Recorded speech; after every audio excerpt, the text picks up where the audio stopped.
Bismillahirrahmanirrahim. Assalamualaikum warahmatullahi wabarakatuh. Kembali lagi di channel Panji Khilafah. Kali ini kita akan mengulas tentang 6 golongan manusia yang masuk neraka tanpa hisab. Sebelum itu, tolong bantu channel ini dengan menekan tombol like, komen, serta bagikan kiranya bermanfaat. Ada 6 kelompok manusia yang akan masuk neraka tanpa melalui proses perhitungan amal ibadah. Mereka adalah orang-orang yang berbuat kezaliman di dunia dan selalu merugikan banyak orang. Mereka bukan tidak mengerjakan amal ibadah yang diwajibkan dan amalan-amalan sunnah yang lain. Namun, amal ibadah yang mereka kerjakan sulit untuk mengalahkan dosa-dosa yang telah mereka perbuat. Menurut Imam Al-Ghazali dalam kitab Minhaj Al-Abidin, keenam kelompok orang itu seperti dalam hadis yang diriwayatkan Ad-Dulaini adalah: pertama, pemimpin yang zalim. Mereka adalah pemimpin yang tidak amanah di saat memegang jabatan. Jabatan yang dimiliki digunakan hanya untuk kepentingan pribadi dan kelompoknya, bukan untuk kepentingan umat.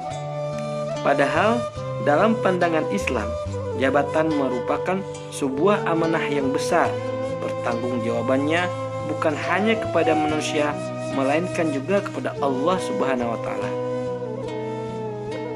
Itulah mengapa para sahabat enggan untuk memegang jabatan sebagai pemimpin untuk menggantikan posisi Rasulullah SAW. Dalam sebuah riwayat diceritakan bahwa jenazah Rasulullah baru dimakamkan 3 hari setelah beliau wafat.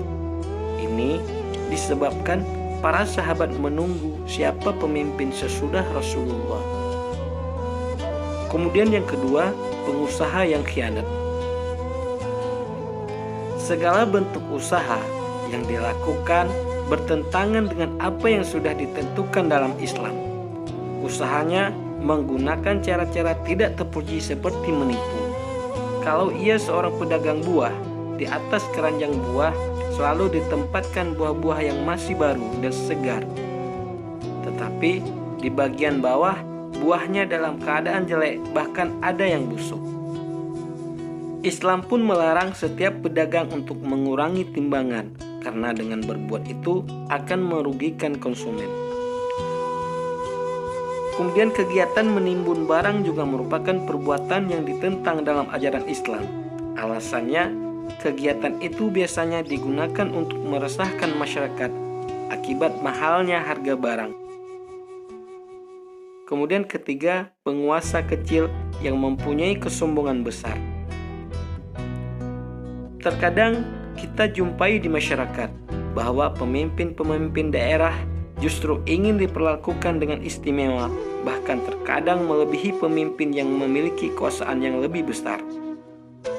Mereka sombong dengan jabatan yang dikuasainya, padahal yang berhak sombong tiada lain adalah Allah Subhanahu wa Ta'ala. Keempat, fanatisme golongan. Mereka memiliki rasa fanatisme yang berlebihan terhadap sebuah kelompok atau golongan. Apapun akan mereka lakukan asalkan demi golongannya. Mereka berjuang bukan untuk mencari ridha Allah Subhanahu wa Ta'ala, melainkan untuk kepentingan golongan.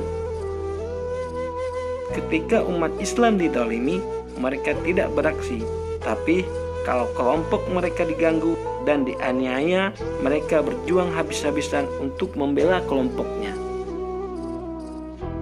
Kemudian yang kelima, orang awam karena kebodohannya.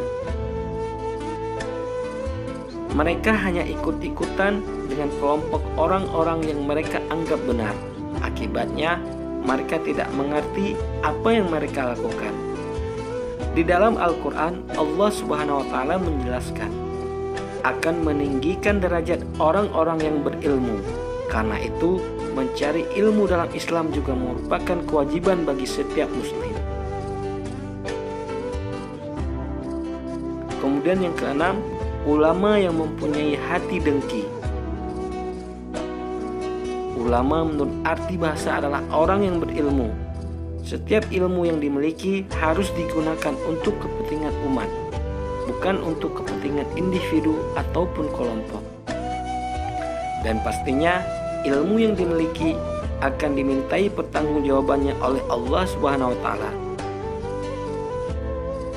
Apa yang dikatakan Rasulullah SAW itu sangat relevan dengan kehidupan kita sehari-hari. Saat ini, keenam kelompok itu bermunculan di negeri ini. Wallahu a'lam. Semoga kita tidak termasuk dalam 6 golongan tersebut.